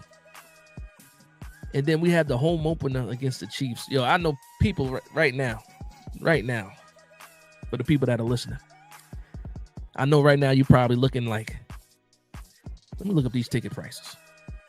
Let me look at these ticket prices, man, because I'm trying to be in the building. It's going to be crazy for a Monday night. You know what's crazy about those late games too? Everybody in there going to be drunk already. By the time that game starts, it's going to be belligerent people in there. But the atmosphere is going to be crazy. I need that to happen for real, though. I need that to happen for real. Hold on, Illuminati, come on. He said, Mr. Zero Expectations here. Like I said, 2023 left me with PTSD, for real. He said, yes, on paper, it looks way better. All caps. QB room is significantly better. Defense appears to be better. It's up to Dable to cook. Illuminati. Again, let me set the scene just for a moment, right? Let me set the scene. The New York Giants beat the Washington Commanders week 1 in Washington. If you have ever been around a Washington fan since the season has ended, the way those guys are talking trash, right? The Washington Commanders, the way that fan base is trash talking right now. If the New York, listen, as soon as the schedule came out, I jumped into Washington Commander space. I know I shouldn't have did it, but I did. And it's some Washington Commander fans that are cool. They said, who we got week 2? That's exactly who do we have week 2? They didn't even think about us at week 1. So I'm setting the scene. Illuminati, I'm setting the scene. And you got bullies in your name. We need to be bullies this year.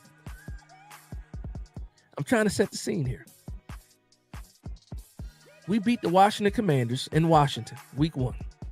Shout out to Coach Ed in the building, too. Peace and blessings to you, Coach. Then we go to Dallas in week 2. We beat Dallas in Dallas. And then we have a home opener against the Chiefs. I don't care what the Chiefs record is. They could come off of 2 losses and then a must whatever. They could be 2-0 as well. The energy in MetLife for Patrick Mahomes and those Chiefs against our defense, it's going to be electric. And I wish, like I haven't bought any tickets yet for this season. I thought I have some games that I thought about going to. I thought about the home opener against the Chiefs, but it's like Monday night is crazy. You know, to fly in and Monday night, and then it's different than like a Sunday night game, either a Sunday afternoon game. It's like it's going to be crazy out there. But I was thinking about it. But if we get into that scenario, I might have to think about it again. And at that time, it might be too late. It might be sold out. The nosebleeds might be $400-$500. I don't know, but I need that type of energy. Now let me get to Coach Ed. Where Coach Ed's comment go? Coach Ed says, "Peace and blessings, King Dad." Coach Ed, shout out to Coach Ed. This is Coach Ed Gladney, amazing world of sports, New Jersey native, football coach with over 40 years of experience. A guy that when he talks and he's breaking down film, I shut up and listen. My coach, Coach Ed, shout out to you. Hopefully everything is going well with you. Hopefully everything is cool with you. Glad to see you. Happy to see you here. That's my guy right there, Coach Ed. Shout out to Coach Ed for being in here. I appreciate you, Coach. TP says peace to Coach Ed. And also, if you're not following Coach Ed, he does a lot of things. He breaks down the sports. He breaks down the film. Part of the Big Blue Crew. Part of the Aboriginal Network, Sports Network. He does good work. Shout out to Coach Ed, though. John Jackson says, Dash, if we start the season 2-0 or 4-0, we might actually see Dable smoke his cigars again like 2022. He was not only was he smoking cigars, he was smoking cigars. He had on the Jordans, smoking a cigar, signing autographs after the game. I need that type of energy back. I really do. I really do. He said that's a winnable game, first game. I think it is. I really do. I will say this though. When I had just did a video breaking down the NFC East, just a little bit, just a short, quick video. It's not short video. It was like 20-something minutes, but I was looking at. I got a chance to look at all the additions for all the teams in NFC East, and one thing about the Commanders going into or at the end of last season, they didn't have the offensive line around Jaden Daniels, but they were still successful. They went out and got Laramie Tunsil, and I know he's older. They went out and drafted Josh Connerly.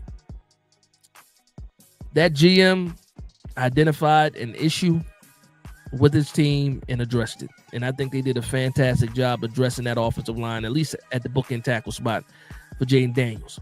But on the other hand, the New York Giants saw a weakness.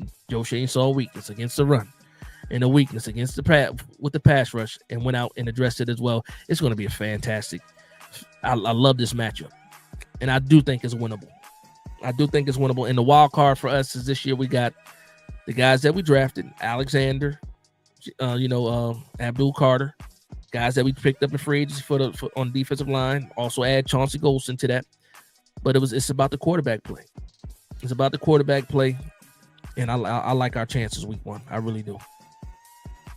I'm a leave that scene alone for right now because again, I felt myself getting too excited, Paul's, about starting 2-0, possibly 4-0 and stuff like that. I need to land my plane and come back down to reality just a little bit. My man Desmond Montgomery says, "Hey Dash, that Chief game is on a Sunday night." Sunday night, okay, not a Monday night. You sure? It's a Sunday night, not a Monday night. I thought it was a Monday night, but again, I don't have it in front of me. I'm gonna trust you, and I see what your profile picture is. You at the game. So he says, "Hey Dash, the Chiefs game is on a Sunday night, but the tickets are still crazy high." Yeah, I saw it. When they dropped the tickets, it was crazy high. It was crazy. I thought, that first wave of people that is out here buying tickets, and then you got all the resale people too. They be bugging. The same ticket that cost somebody $220, $300 is costing somebody $700. I ain't with that. But again, sometimes you got to force your hand, and you got to pay those prices in order to be there. And if we 2-0, I don't know, man. Make it work. Booking tackles says, great to hear that, Coach. Stay strong. What I hear, Coach? Hold on. I missed a comment. He says, some great news. Started walking, bro. I'm ecstatic. He says, hyped and pushing to be more mobile. Thank you for always supporting me and helping my purpose. He says, let's go Big Blue. He said, chop Scarlet Nation. Go Big Red. Yeah, he's a Rutgers fan, too, at the end of the day. He's all Jersey all the time. I'm happy to hear that, Coach. Very happy to hear that. I know you was down for a little bit, and then you came back. I heard from you, and then, kind of disappeared. Happy to see that you're doing all right. Happy to see that you started walking again. So that's fantastic news for me. And again, we'll be right back. Listen, by the time the season starts, you know what it is. We're going to break down some games. We're going to talk about it. We're going to have some reactions. I'm going to send you a couple links. We're going to talk about some things. That's a fact. My man Brent says, what up, Big Dash? Let's go, Big Blue. That's a fact. Let's go. KS says, what's going on with Alexander? Anyone know that? Yeah, I said that I opened up with that, man. We don't know. We don't got a clue. They're keeping that close to the vest. We don't know what's going on. We don't know if it's a toe. We don't know if it's a neck, shoulder, calf. We don't know what it is when it comes to Darius Alexander. I'm just hoping that he's ready for training camp. At that point in time, then who cares? Oh, okay, it's a Patriots game. That's Monday Night Football. Okay, thank you, Side Guy Brian. I appreciate that. Anthony Correa says, Dash, I think we may be in a special season. He says the D is loaded front to back. It may be so talented that it will make the coach look good. He says the O-line play average. The O-line will be explosive. 11-6. Oh, we got an 11-6 here. Shout out to my man Big Lou, the original Mr. 11-6 with G Nation over there. But 11-6. I love it. I love it. That'll shut a lot of people up, and that'll make me extremely hyped.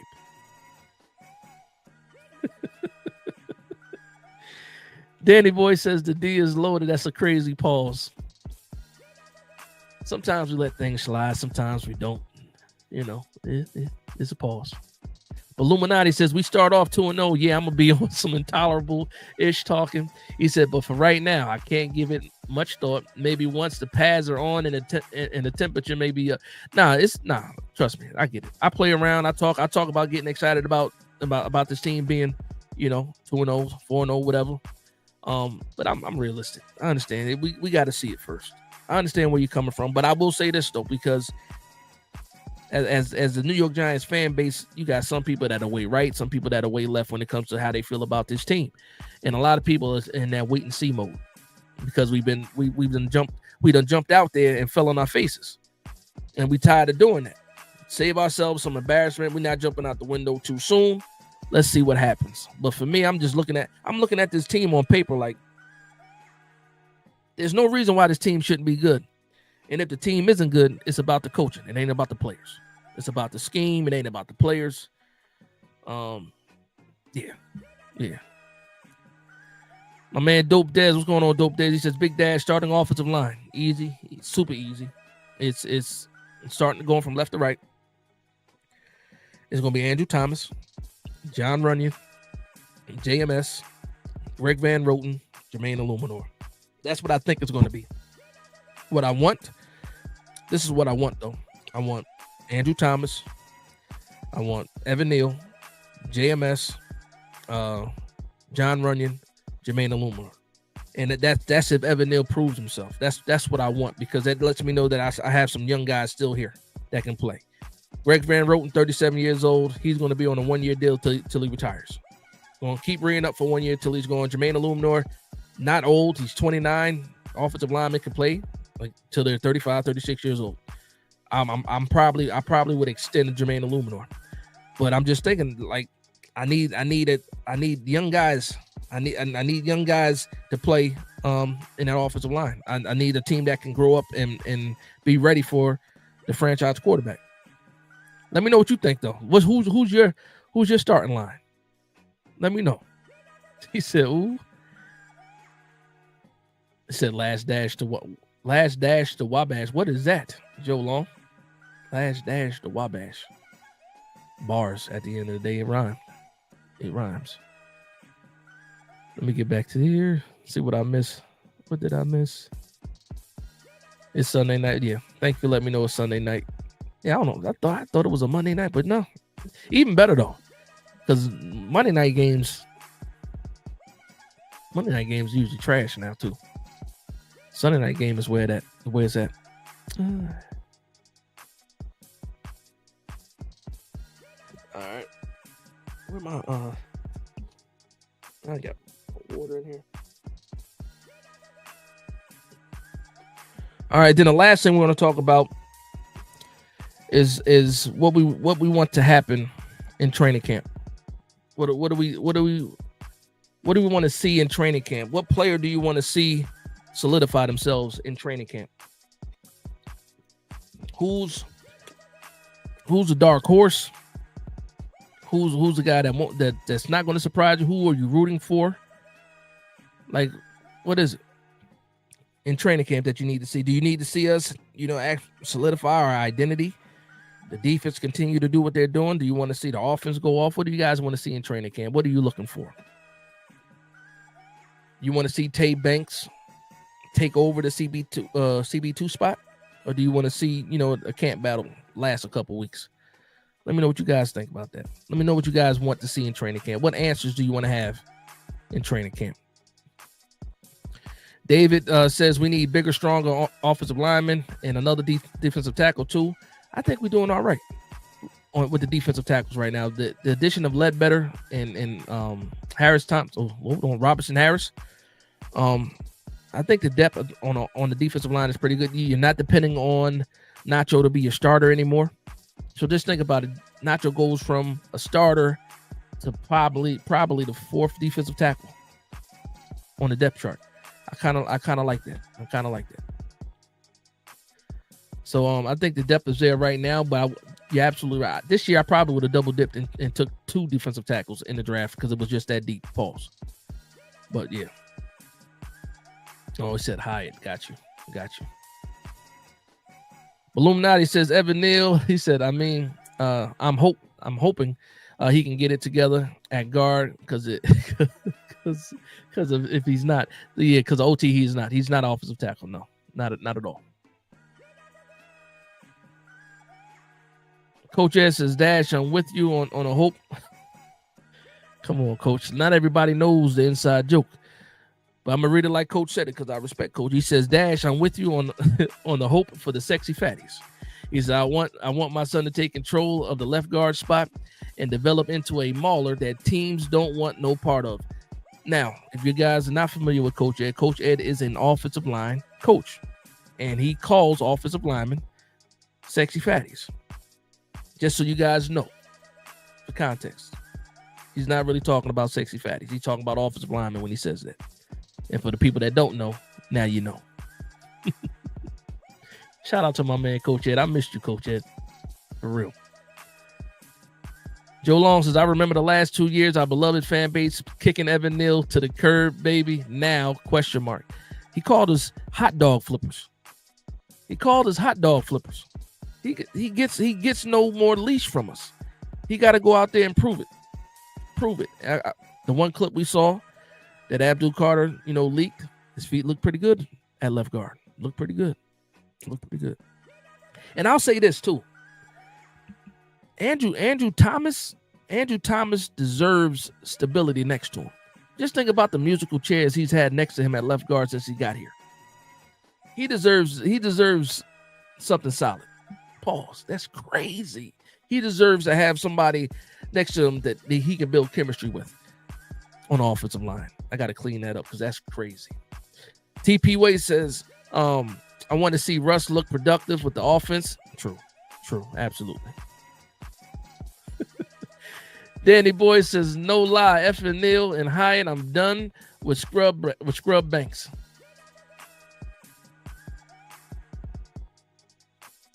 Listen. Neal been here since 2022. Hyatt got here in 23. I understand. Hyatt is more reliant on somebody else in order for him to be productive, right? He got to either be playing and also he got a quarterback that can get him the ball. He has not had either one of those.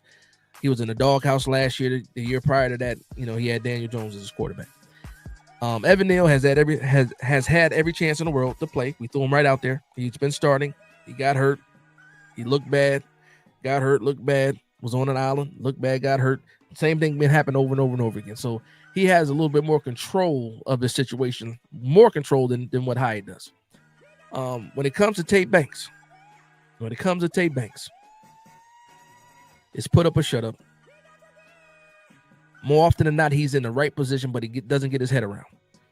So a lot of things, a lot of passes that he should be able to break up, he doesn't because he doesn't get his head around. That's the number one thing you want to clean up. Now, by all reports, this year he's been more serious, and this is what the DB coach is saying. He's asking more questions. He came in fantastic shape. He's ready to compete. He has the right mindset too. And right now, he's in the battle for the CB2 spot. And two things can happen. He's either going to swim or he's going to sink. We'll see what happens. But it's all on him. Side Guy Brad says some tight end takes the bull by the horns. Anyone? Some tight end takes the bull by the horns. Anyone? I'm assuming talking about tight ends. I got Theo Johnson, tight end 1. Daniel Bellinger is my tight end 2. The thing that scares me with Bellinger is his price tag. And are we going to try to be stupid and try to cut him to try to save some money? I think if you cut Daniel Bellinger, the team is going to pick him up. He is a quality tight end. The Giants fan base, we forgot about it. We threw him to the side because Theo Johnson is out there. I'm not one of those guys. I'm not one of those Giants fans. I see the value in Daniel Bellinger. He's the only true H-back that we have right now when we think about it. He can also play the full. Like Cam Scatterbull is a running back. He's not a fullback. Let's not try to have him in there as a blocker. Daniel Bellinger is that. Theo Johnson is not that. Chris Manhertz is not that. Daniel Bellinger needs to make this roster, needs to be the tight end 2, and needs to see more snaps on the field. Now we might not see a lot of 12 personnel or anything like that, so we'll see what happens. But that's my tight end take for right now. I do think we only keep 3 tight ends too, because we're keeping 3 quarterbacks. I think we keep 3 tight ends instead of 4. We'll see what happens. That means Chris Manhertz, Thomas Fedoni possibly fighting for that 3rd spot. That means you might have a rookie that does not make the 53 initially. And are we going to be able to sneak him onto the practice squad if that happens? I don't know. Let me know what you guys think about that. My man, that Dark Friend says, in training camp, I want Neal and Banks to rise high to solidify. He is ready to roll and burn defenses. I also want Theo to show consistency and take the number 1 tight end spot with authority. I think he already got the number 1 tight end spot. They love him so much. For him, and even for Bellinger, but for Theo Johnson, when you look at him, the RAS score, the athleticism, 6'6", 200 and what, 260? Is he 260 now? At least 250. Large catch radius, can do a little bit after the catch too. He's going to be the tight end 1. I think that's just a given already. It's more about who's going to be the tight end 2 and who's going to be the 3rd guy that, for that room.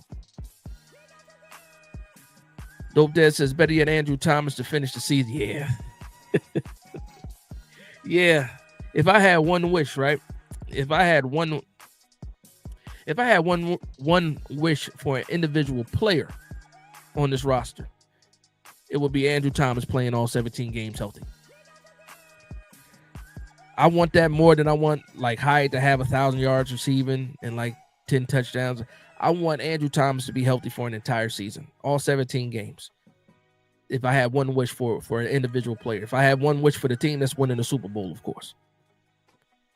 But individual player, I would wish that for Andrew Thomas. Let him complete a whole season. Sean Jackson says Darius Alexander needs to get healthy and he definitely needs the training camp reps. I believe it. I agree with it. Our O-line needs to show its depth because Dart and DeVito will probably get a lot of preseason play. I do think so. In all honesty, I don't really need to see DeVito in the preseason. Just give it to Dart. Just give it to Dart. I don't think DeVito's not going to make the team, in my opinion. I think he has a chance of being on the practice squad. I think if we waive out, I don't think anybody's going to run to go get Tommy DeVito. I'm just saying that's what I think right now. Shout out to Jersey though. Shout out to Cedar Grove. But still, I would rather give those reps to Jackson Dart, if I'm being honest. Where'd I go? Shout out to D-Dan. What's going on, D-Dan? KS says, you read the comments. Most of these dudes are burger flippers. I do read the comments, man. We vibing, man. I'm a Giants fan at the end of the day. I'm talking to other Giants fans. I got to read the comments.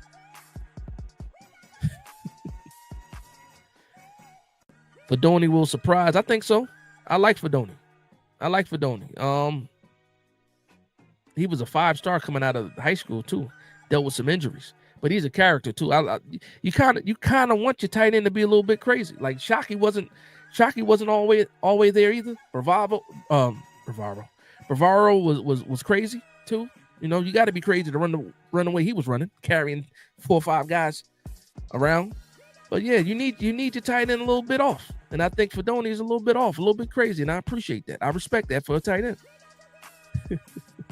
Dope Des says Big Dash Theo is him. I hope so. I hope he becomes him. He's not him yet. I hope he does become him. Danny Boy right there saying no, he's not. Shout out to y'all, man. I love the interaction in the chat, man. I love the interaction. KS says Jackson wins Rookie of the Year. It's a bad season. There's no way that he can win Rookie of the Year and it still be a bad season. Yeah, that can't happen. Those two things can't happen. He can't win Rookie of the Year and it's a bad season. Yeah. If he wins Rookie of the Year, that means he took the New York Giants to the playoffs. He had to take us to the playoffs. That's the only way rookie quarterbacks, win rookie of the year or offensive rookie of the year, is if they took their team to the playoff in their rookie season. Bookend says, agree, he can serve the cutlets. Oh, man. Listen, I'm not trying to... Listen, shout out to Jersey. Shout out to Tommy DeVito. I'm a fan of Tommy DeVito. He gave, the best times of 2023 were because of Tommy DeVito. Let's be honest. That and my family eats cutlets. But yeah, man. Nah, that was the best part of 2023 was Tommy DeVito. If we're going to be honest out here. Money Mike says Dart needs as much reps as possible. Got to know what we have. Daniel Jones has scared us. What do you mean? Are you saying that you want him to play this year? Is that what you mean, Money Mike? Let me know. But I do agree he needs as much reps as possible. I do agree with that. Joe Long says, thank you. What you thanking me for, Joe? Veal cutlets. I ain't had veal cutlets in a long time. Luann, listen, Luann, you love all the Giants players. Tommy is my paisan. That's a fact. Shout out to Tommy. Look, I don't have one bad bone in my body in regards to Tommy DeVito. I love the story. I love when he went on his run. That's fantastic. Luann, Joe says, nice try. That's funny. Sean Jackson replying to Dope Des. He says, great point, Andrew Thomas. Hold on. Great point about Andrew Thomas needing a full healthy season. Yeah, that would be my number one wish for an individual player on the Giants is Evan Neal. Good Lord. Is Andrew Thomas getting 17 games. I really need to see that. Because we saw as soon as he gets out, it's like the O-line falls apart for the most part. I need to see Andrew Thomas. 17 games. I'm praying for that one. Dope Des says Jackson Dart predicted to now start week 7 NFL Network. Were you watching Daniel Jeremiah? Because he said something similar on the Rich Eisen show. It was Daniel Jeremiah because we got the Philly games. It's not back to back. It's Philly, another team than Philly, and he had, was that week 7? That might have been week 7. But yeah, I did see that. For me, 7 is too early. Week 7 is too early. That means we're already out of it. If Jackson Dart is starting by week 7, that means we're most likely like 2-5, 1-6. 2-5. Well, I should say if he's starting week 7, that means we're 1-5 or 2-4. I should say, because that'd be going into the 7th game. So you did see Daniel Jeremiah. Yeah, I saw. Listen, sometimes I agree with Daniel Jeremiah. Sometimes I don't. I love him as an analyst when it comes to, breaking down college players. I respect what he does too. Shout out to Daniel Jeremiah. I do not agree with this. Week 7 is way too early. It's way too early, and only bad things happen if you're talking about him starting in week 7. That means the Giants are awful, terrible, disgusting. Joe Long says too much talent to start 2-6. That's a fact. On paper. Yeah. By the time we get to week 7, I'm thinking at least 3-3. At least 3-3. With Love 4-2. With Love 5-1. For sure. By week 7. That Dark Friend says if Dart plays by week 7, I will cry. I might have to pass some tissue paper to you because maybe I might need some tissue too if that happens. My man Johnny Lovely, what's going on? He says I feel like I'm so late, but what's good, Dash? You super late. We about to shut this thing down almost at the 2-hour mark, man. Hopefully everything's been good with you. Hopefully you've been having a good Saturday. If you hear this late, maybe you was having a good time. Maybe you was having a good time, whatever you was doing. Maybe you was at work and you just getting off. I don't know, Johnny, but again, don't worry about it. That's what the replay is for, brother. That's what the replay is for. We had a good time tonight, though, man. We had some technical difficulties. The real people stood in here, stayed in here while I was trying to fix that out. Fix those issues. Came right back, but shout out to them. But you were late. Absolutely late. Coach S says Russell Wilson needs to be on that grind or Ciara will be heated. She wants to get her fashion popping in New York City. Can't have distractions taken away from her doing her thing. She's probably happy to be in the tri-state area for real. Being that close to New York for what she's known for, what she does, and being in entertainment. She probably loves being in the New York area for sure. A lot of opportunity out here. Saigon Bride says, I'm so glad not to have to see DJ's face all the time. You know what? I'm so glad too. I don't have to hear every 2 seconds. Every 2 words. Yeah, we tried our best. They gotta do better. Definitely not what we wanted to see. Yeah, definitely we won't be seeing that. We won't be seeing that anymore. Cliffside says we need better from our defensive coordinator. I'm not confident in his philosophy or ability to adjust mid-game. You're absolutely right. He didn't make adjustments. He didn't make it. Whatever, either it worked or it didn't work. Whatever the game plan was, he was not making adjustments. At least when we had Wink was making adjustments. Like we go into halftime, and whatever the issue was on defense, Wink would address that in the second half. No doubt in my mind. When it came to Shane Bowen, like some games he would blitz, some games he wouldn't. And you would see like, okay, it's working in this game. But you notice when it was certain people he was playing against. Like when we played the Browns and Deshaun Jackson, he was blitz heavy. You know what I mean? But then when we played like a team like, the Bengals, he wasn't blitz heavy. And they just was doing what they wanted to do.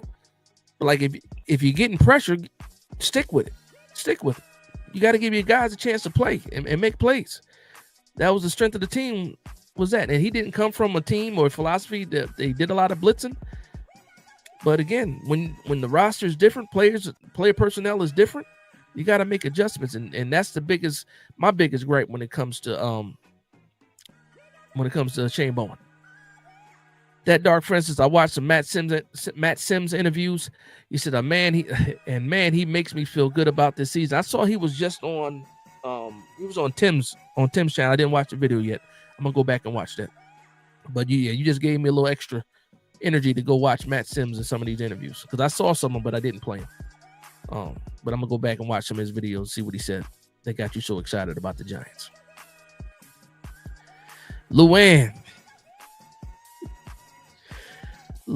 says, sad how the fans turn on DJ. We gave him 6 years, Luann. We gave him 3 years of reboot and another 3 years, Luann. We didn't turn on Daniel Jones. It was just time. It was time. I will say this, though, because he looks like he's going to be the starter for the Colts. Best of luck to Daniel Jones. I'll say that. He was a fantastic person. fantastic guy to be around. He just wasn't cutting it when it came to playing football. That was it. Well, he wasn't the guy. Not New York. Maybe he might be the guy for the Colts, but he wasn't the guy for New York. Got to move on. Got to move. Yeah, and we gave him he had the most rope ever. You've never seen a rookie quarterback get as much rope as him, and you probably will never see another quarterback get as much rope as him because of him. Just saying. You could talk about Geno Smith, but he was on 3 teams. Sam Darnold on 3 teams. Baker Mayfield on 3 teams. It's different. My man Joe Long says this season will be a good test on how good or bad our coaches are. I believe that. We have players. Can coaches motivate, teach, use correct personnel during games? I will also say this when it comes to the wide receiver room, because a lot of people are down on Slayton and we need another wide receiver. Like Luann was saying, we got to get Gabe Davis. We got to get Amari Cooper. We got to get Keenan Allen. Having Russell Wilson will let you know what this wide receiver room really is. We'll know how good Wan'Dale Robinson is or isn't. We'll know how good Darius Slayton is or isn't. And we'll finally know what Jalen Hyatt is in general. So it's a lot of things we're going to see this year that are going to answer a lot of questions because Wan'Dale Robinson is in a contract year. Jalen Hyatt, 3rd year, but still, he got to go ahead and do his thing. And Darius Slayton just got paid, so it is what it is with that. But I think Malik Nabers can be a 1,500-yard receiver this year. I think Darius Slayton could be a 1,000-yard receiver. I don't know what Wan'Dale Robinson is going to do with Russ because we've seen Wan'Dale Robinson in the short game. Russell Wilson is a deep ball thrower. I don't know what to do, with Wan'Dale Robinson, and Jalen Hyatt plays to the strengths of Russell Wilson. So we'll see what happens with that. Coach Ed says, I need Dable to be the CEO, head coach, and trust the people around him. I do agree with that. I do think Mike Caffey will be calling plays again. I think that's something that will happen. And Brian Dable got to be a manager of the team, not just a manager of the offense. I do agree with that, Coach Ed. Great point.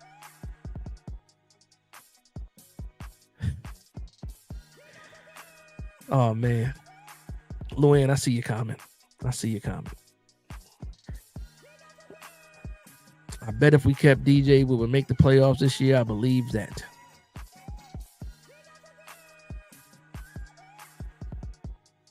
Okay. Shout out to you, Luann. Joe Long says DJ is a water boy on this team. Good Lord.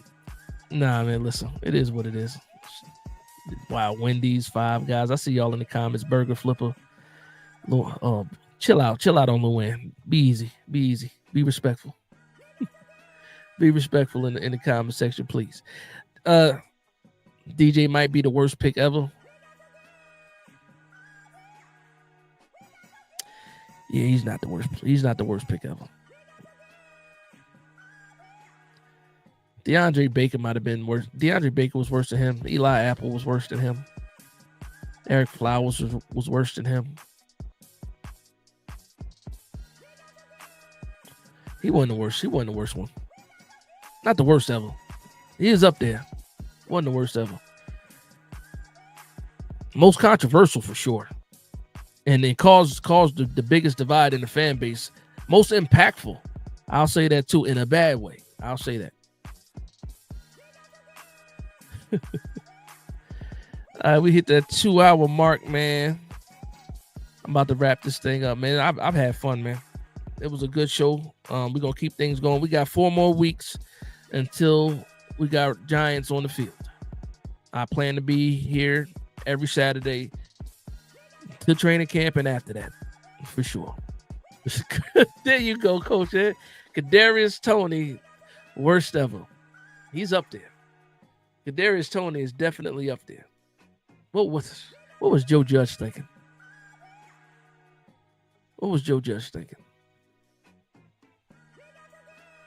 Ryan Leaf was a worse QB pick. Than DJ. Yeah, Ryan Leaf ain't even get a playoff win.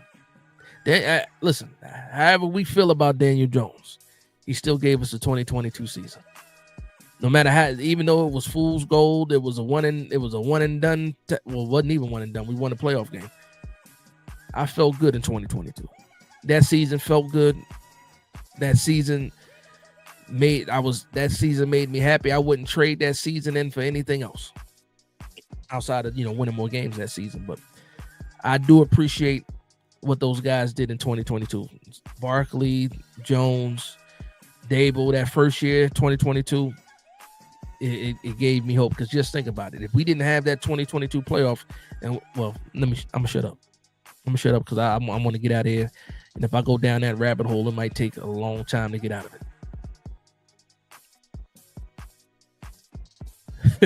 That Dark Friend was Tony was awful pick. Like awful. Yeah, it was awful. Oh, Jerry came out of left field, said, "Ladies and gentlemen, let me introduce you to the first pick ever." Jamarcus Russell was bad. He was bad. Danny Cannell, good Lord. Yeah, we're gonna keep going, man. We're gonna shut this thing down again. So I'll just say this: big shout out to everybody. Hopefully everybody enjoyed their time in here. Late Night Giants Talk with me, Big Dash. Make sure if you're not subscribed to the channel, hit that subscribe button. I'll be here again next week, next Saturday, same time, same place. Tell a friend to tell a friend that we in the building, that we're absolutely in the building.